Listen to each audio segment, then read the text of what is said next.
সামাজিক কর্মকাণ্ডের দিকে নিজেকে সম্পৃক্ত করতে চাই।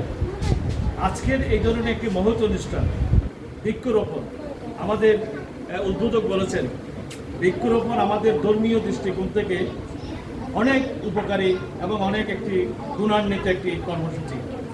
আপনারা জানেন, যারা ইসলাম ধর্মে বিশ্বাসী, আপনারা জানেন যারা ইসলাম ধর্মে বিশ্বাসী, কথা বলেন। যখন আল্লাহ তাআলা পৃথিবী সৃষ্টি করেছেন, পৃথিবী সৃষ্টি করে যখন আল্লাহ ফেরেশতাদেরকে পৃথিবীতে পাঠালেন, পৃথিবীতে যখন পাঠালেন তখন ফেরেশতারা দেখলেন যে পৃথিবীতে এসে পৃথিবী দুলতেছে। তখন ওরা আল্লাহর কাছে চলে গেছে। এটা আমার ধর্মের কথা। তো বলে যে আল্লাহ তোমরা চলে আসছো কেন? আল্লাহ বলে যে আল্লাহ আমরা কোথায় গেছি, আপনি কোথায় পাঠাইছেন, যেখানে দাঁড়াতে পারি না, কাক হয়ে পড়ে যায়, কী হয়েছে এখানে? তখন আল্লাহ, এটা কোরআন শরীফের কথা, তখন পাহাড়, এই যে আমাদের পাহাড় যেগুলো আছে এগুলো প্যারেক হিসেবে দিচ্ছে, তার মানে পৃথিবী ভারসাম্য রক্ষার জন্য। অথচ আমরা পাহাড়গুলো কেটে ফেলতেছি, গাছ কেটে ফেলতেছি, পরিবেশের আজকে ভারসাম্যহীন আমরা করে ফেলছি। এগুলো আমাদের কত যে ক্ষতি হচ্ছে আজকে সমগ্র পৃথিবীতে।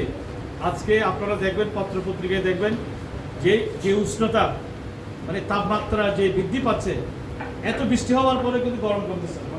এটা কিন্তু আপনারা অনুধাবন করতে, বিজ্ঞানী হতে হবে না, আমাকে অনেক লেখাপড়া করার কোনো দরকার নেই। একসময় আপনার বাপ দাদা যারা ছিল, ওই মুরব্বী একজন বসে আছে আমার পিছনে, নিশ্চয় ওনার শৈশবকালের কথা যদি উনি চিন্তা করে, এরকম গরম তো আপনি বোধ কোনোদিন দেখেন নাই। হ্যাঁ, এটা আমাদের যারা পূর্বপুরুষ, তারা তো অনেক আরামায়েশের মধ্যে প্রাকৃতিক পরিবেশে নিজেদের জীবনকে লালিত করেছেন। এখন কি আমরা পাচ্ছি আমাদের এই বাচ্চারা এই গরমের মধ্যে, আপনি বৃষ্টি পড়তেছে না বাইরে, কিন্তু এখানে গরম আমরা কেন করতেছি? এটা আমাদের পরিবেশ ভারসাম্যহীনের কারণে আজকে আমাদের পরিবেশ, এই যে আমাদের দেশ সহ বিশ্বের মধ্যে আজকে তাপমাত্রা বৃদ্ধি পেয়েছে, উষ্ণতা বৃদ্ধি পেয়েছেন, যার কারণে মানুষ আজকে জীবনযাপন করা দুর্বিষহ হয়ে গেছে।